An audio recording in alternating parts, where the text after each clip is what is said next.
I entered a fake marriage out of necessity, but now I'm starting to fall in love with my wife and don't know how to deal with it. Posted by you/Spate. This is all a very complicated and sad situation. About 4 years ago, my wife and partner of 8 years passed away due to complications after the birth of our second son. I was deployed at the time and completely devastated.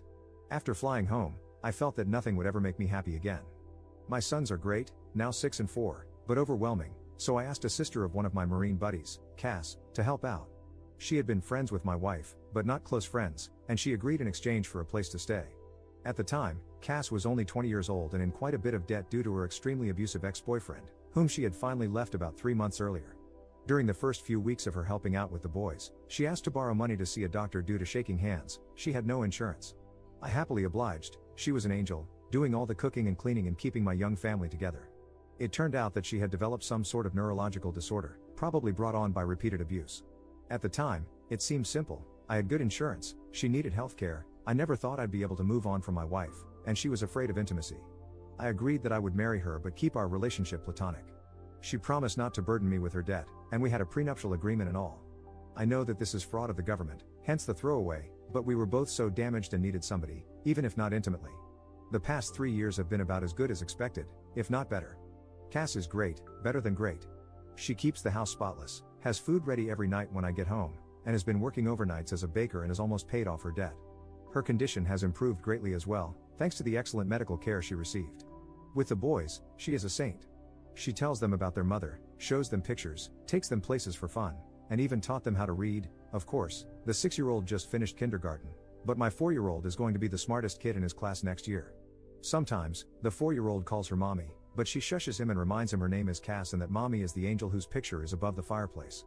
Once her debt is fully paid off, the kids are in school, and she saves up a bit of money. She plans to go into a nursing program. Our relationship is still platonic but very caring. I've cried on her shoulder more times than I can count, and she's done the same. One night, I was very stressed out and yelled at her about something pretty inconsequential. She had taken my sons to see Santa without me. She, of course, became quite frightened, but we worked it out, and I even offered to pay for her to see a counselor. She didn't. That was 2 years ago, and while we've had minor fights since then, we've been able to work through them. She seems to understand me whenever I'm hurt, upset, or angry, and she's calming in a way that I can't explain. The problem, Reddit, is that I think I might be falling for her. I've been noticing little things, her scent, her smile, her laugh. The way she smiles with her eyes when she sees me, how much my boys love her. Not to mention that she's gorgeous, hardworking, and one of the strongest people I've ever encountered. A few nights ago, I almost kissed her after we had put the boys to bed, and her hugs goodbye have started lasting a little bit longer. The other day, she was taking a nap in my bed, she was washing her sheets, and I wanted to join her. Not to have sex with her, just to lay with her, hold her, and kiss her. I don't know what to do or how to even bring this up. It's been 4 years since my wife died. I can only think of a quote from A Song of Ice and Fire in which a character says, "When the sun has set, no candle can replace it," meaning that since his true love has died, nobody could replace her. That's how I used to feel, but there have been days when my thoughts are occupied with Cass, and I haven't even thought about my wife. I feel bad about it, and I still miss her, but I never thought I'd be able to move on. I feel guilty and disloyal. At the same time, I want her, not just sexually or physically, but romantically. I want to be intimate with her, not just as friends. I don't know how to bring it up. I don't want to scare her or make her uncomfortable, but this is becoming more difficult than I could have ever imagined. I was thinking about asking her to get dinner, just the two of us, and bringing it up. But what if she refuses? How can I gauge her interest? If it means anything, the other day she was having a hard time with the boys, they were restless and out of hand, so I brought her home some of her favorite flowers. She was extremely giddy, gave me another lingering hug, and even gave me a quick kiss on the lips. I was taken aback, but she pranced around, finishing dinner and putting the flowers in a vase. What does this mean? Edit. Screw it. It's been an hour on here, and you've convinced me to tell her. I've called her favorite fancy restaurant and made a reservation. Her brother agreed to babysit and let her/me stay at his place tonight if she isn't into it or feels uncomfortable.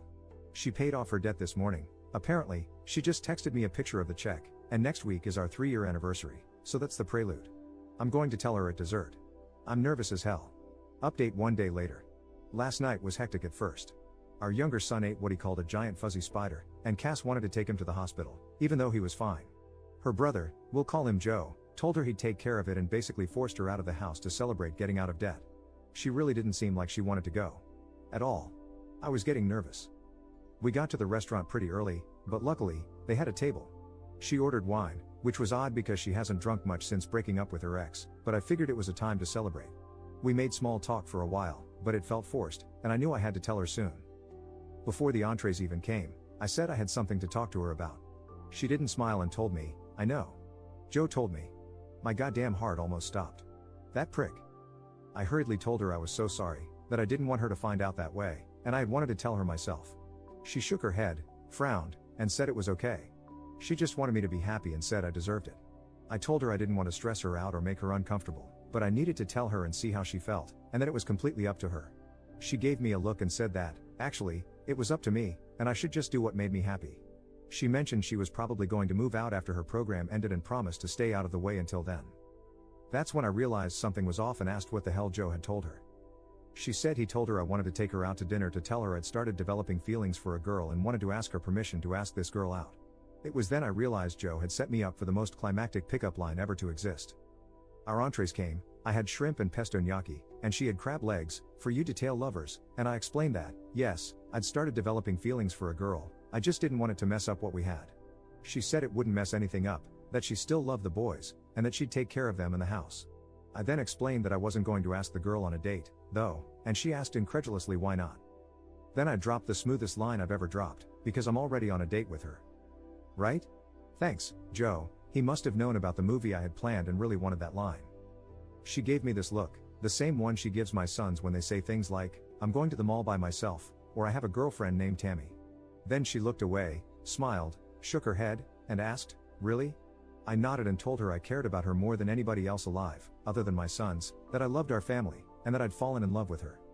She took a drink of wine, rolled her eyes, and said, "About freaking time, Alex." I'll never forget what happened next. Maybe it was a faux pas, but I leaned across the table and kissed her, spilling her wine. But neither of us cared, and we kissed for about a minute before she told me to get off her before her crab legs got cold. She was joking, but not, you'd have to know her. After leaving the restaurant, we got ice cream, sat around, and kissed some more before heading home. Joe was sitting on our couch watching one of those VH1 dating shows with a crap-eating grin on his face. Cass ran in, screaming at him that he ruined everything and that she was going to have to move in with mom now. We let him believe it for about 5 seconds before bursting into laughter. He shook my hand, told me the boys were sleeping, and left. I picked Cass up, kissed her, and carried her to my room, where we, well, made out for like 2 hours and snuggled the hell out of each other. She isn't ready for anything else but emphasized yet. I'll give her all the time in the world. At one point, the youngest came in because of a nightmare and brought his dog, a golden retriever puppy, claiming the doggy was scared. So, of course, we let him in. I woke up early to make everyone breakfast, and, of course, deliver it, and am about to go kiss my wife goodbye before asking my boss for the second half of the day off to spend more time with her while the boys are at school and preschool. Sorry I haven't replied to everything, I was a little busy, but thank you all for the support. Second update 2 months later. Hey everybody. I hope your workday is going well. My day has been crazy, but everything has been going wonderfully lately. It was somewhat strange at first explaining it to our friends and family, but most of them had already caught on, including my sons, who act as if nothing has changed. I'm pretty sure the little buggers knew the entire time. Anyway, last night I came home, and Cass was out of it. Dinner was burnt, which is no big deal, I can't cook well either, but it's out of character, and she was drinking lightly, only 1 or 2 glasses of wine. I asked her what was wrong, obviously concerned, and she told me that her ex-boyfriend, 30M, got parole last week. I was flabbergasted, as she should have been able to testify at his parole hearing, I believe. Apparently, the crime for which he was incarcerated was unrelated to the abuse, which I had always assumed was the reason, but Cass had been one, assured it would put him away for at least a decade, and 2, far too afraid to testify against him or press charges. Apparently, he'd been arrested for this felony, and while he was being held, he asked her to post bail. Instead, she asked my first wife for help moving out and moving on. I don't know what to do. I don't think we have any legal way to put him back in prison. She knows she should have gone to the police and feels guilt-ridden and upset about it now. I know she's going to be safe because if he tries to contact her, I'll take legal action to ensure he doesn't come near her. I've taken off work today, but I've promised that even when I go back, I'll have my buddies stopping by throughout the day. But I don't know how to make her feel safe. I've contacted my lawyer about filing a restraining order, and he said it shouldn't be too hard, but she's a mess. I just don't know how to make her believe that she's safe. I doubt this piece of crap will come around, but I know what I'll do if he tries. Third update 1 year 3 months later. Hey Reddit. First of all, I'd like to apologize for not keeping you guys updated. I've honestly just been pretty occupied with life lately. Last night, I had trouble sleeping. I was browsing the internet when an article about Reddit popped up, And I thought, I wonder how those nice people are doing. Then I signed in and realized that a lot of you really care about how my life is going with Cass. The answer is, pretty well now. Things got tough for a while when her ex was released from prison last year, though. She was so afraid that he'd contact her. Until he did. I remember that night like it was 5 minutes ago. Somebody rang our doorbell, and the oldest son answered. He asked for Cass. She told the boys to go upstairs, gave me a look, and I knew. But she didn't look scared. The crapstain apologized, begged for forgiveness, and asked for a second chance. She was so brave. I wanted to kill him, but she told him no and asked him to leave. He did, and he tried to contact her a few more times before we got an order of protection against him. Last I heard, he moved upstate to live with his dad or something. Around this time, her brother Joe also got into a really bad car accident and ended up having to move in with us for a while. He's a great guy and one of my best friends, so we didn't mind, but it was a stressful time. About 7 months ago, we finally, consummated our marriage, I guess you could say. The boys are doing great and are really happy. Cass got a pretty good job, although I think she's working too much overtime, and loves it. We're expecting our first child in February and couldn't be more excited. You could say that life is pretty good. Fourth update 7 months later. It's a girl. Sorry for not updating, it was a pretty rough pregnancy, and Cass has put her foot down about wanting more. I guess 3 is enough, but everything turned out great. Little Therese was 21 inches and 9 pounds at birth, and as bald as I am. She's way easier than the boys were, she hardly ever cries and is the most photogenic baby ever. Our youngest son is completely smitten and always tries to help, it's less cute than you'd think. Joe is also doing okay. His back is still bothering him, but he's dating a girl who actually went to my high school, 2 years younger than me, though. He's pretty happy with her, and we're all very happy for him. Other than new fatherhood, not much to update. I'm home watching the baby today while Cass is out, so I should be around for a while. Fifth update 9 years 9 months later. Hey guys, it's definitely been a minute. I ended up making another account a few years ago to follow things I'm interested in. Don't get me wrong, everyone was nice enough, but I kind of just wanted to start over with an account where nobody could easily find my life story, lol. I'd see this account pop up every few years and always think about updating, but there was either nothing huge to update anyone on, or I just wanted to step away from it, I guess. Sometimes it felt like my life was being overshadowed by this great love story that everyone thought represented every moment of my life. Then they made a movie, and no, I wasn't involved, didn't see it, and I'm not going to. I guess the happy updates are that we did end up having another baby, unplanned, but we love him so much. I had kind of put off getting a vasectomy but took care of that right after. Cass finished school and has a great job where she's moved up a lot, actually. I got out of the military and have been working a civilian job. Our dog passed 3 years ago, but we got another puppy a few months ago. The older boys are doing great in high school and sports, they both made varsity their freshman year and are so kind. Our younger two are also doing great, happy and healthy. I got a new job during COVID and love it. Her condition continued to improve and is now completely managed with therapy and medication. The bad updates, I'll start with the worst one, which is that Cass's brother passed away 4 years ago. He got into some trouble about a decade ago and never really got himself back together. We were both devastated. It felt like everything went gray in our lives, and we were struggling to stay afloat emotionally, if that makes sense. I threw myself into work and one of my hobbies, and she became severely depressed, even quitting her own hobby to focus on work and the kids. After a while, we were basically just roommates raising kids together. I don't know. Hindsight is 20/20, and I think we just didn't focus on each other because we were too focused on ourselves. About 7 months ago, I asked for a separation and moved out. She was devastated and didn't agree with it at first, but eventually, she accepted it. I didn't cheat on her, but I definitely saw how other marriages in our friend group worked and realized that she barely asked me about my day, my hobbies, or anything anymore. Everything we talked about was bills, kids, or adult responsibilities, not the fun things we used to do even when we had kids. I found myself talking more to friends about my feelings and hobbies than I was to her. One of those friends was a woman, but it was just talking, nothing physical. Even looking back, I don't think it rose to the level of an emotional affair, but I also know I was more excited to talk to this woman at one point than I was to Cass. I know all marriages have mountains and valleys, but this valley felt endless. I reasoned that we'd had a great almost 15 years, and nobody could take that away from us, but we deserve to be happy. I've dated a little here and there, but nothing serious. My 2 older boys stopped talking to me when we separated and wouldn't come over. I know Cass has tried to encourage them to visit, but they're stubborn.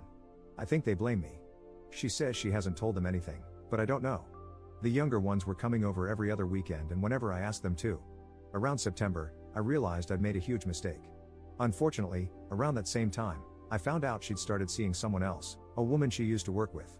I felt like I'd completely ruined my life and went to a dark place. I was drinking a lot, both alone and at bars when I didn't have my kids.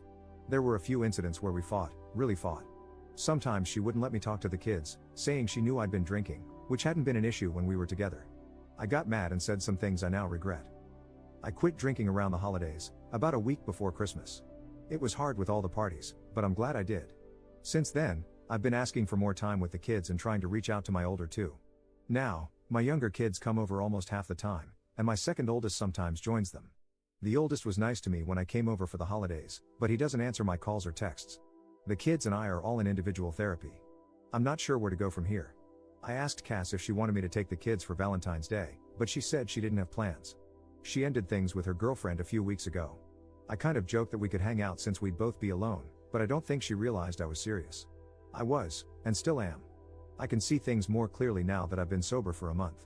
Not 100%, but I know I wasn't a full-blown alcoholic. Still, binge drinking is just as bad. I'll have 1 or 2 beers socially now, but no more, and I never drink alone. There's no alcohol in my apartment. The reason I don't know where to go from here is that she's so happy right now. She looks happier and seems happier than she was when we were together. Even though she and her girlfriend broke up, she's happy. I wonder if I was holding her down. A few months ago, she told me she wasn't interested in divorcing, or at least, she wasn't going to file.